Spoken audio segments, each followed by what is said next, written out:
Tony Schwartz joins us now from New York. Mr. Schwartz, thank you for joining us this morning. Let's just get it on the record. You wrote The Art of the Deal. Donald Trump didn't? I wrote every word of it. Donald Trump made a few red marks when I handed him the manuscript, but that was it.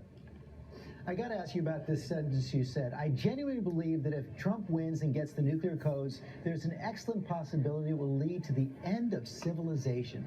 That is an extreme statement.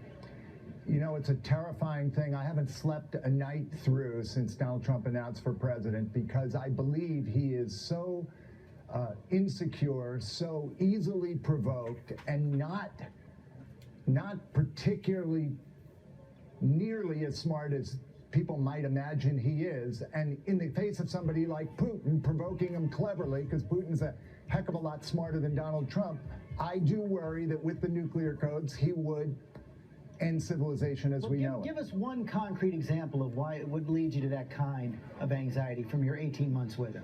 Well, he has an incredibly short attention span. He was unable to do interviews with me past 10 or 15 minutes, so that finally I had to sit in his office and pick up a phone by the 8 feet away from his desk to listen in on his calls so I could turn this into a book. The idea that we'd have somebody with a tiny attention span, my 2-year-old grandson has a longer attention span than Donald Trump, is itself terrifying. This is a complex and difficult world, as we know just from the events of the last week, George.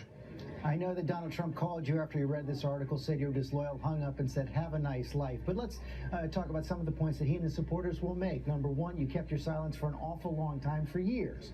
For more than a decade, you collected millions of dollars on this book. You're a lifelong liberal, as you say. You've given money to Democrats year after year after year. You have an agenda. You know, I do have an agenda, and the agenda is about Donald Trump's character. It has nothing to do with his ideology. He has no ideology. He's not a person who has beliefs except the belief that he himself should prevail in the end. So really what I'm talking about is character, and every American ought to be concerned about his character. If that's the case, why keep your silence for so long?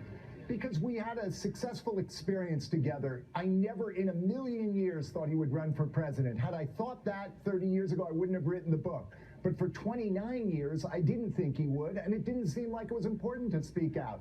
I now feel it's my civic duty. I have nothing to gain from this. I've made a decision and already have given every dollar of my royalties I've earned over the last year since he announced for president to a series of nonprofit causes aimed at the people whose rights Donald Trump wants to abridge, immigration groups and the like.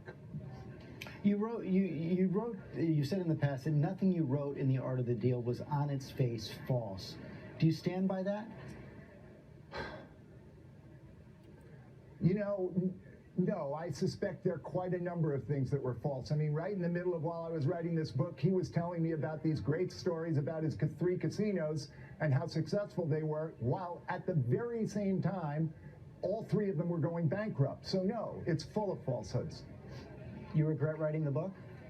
I do regret writing the book. Had he not run for president, I wouldn't regret writing the book. But if in any way this contributes to his being elected president, you know, I think this is a man who has more sociopathic tendencies than any candidate in my adult life that I've observed. And so, yeah, I do regret writing the book.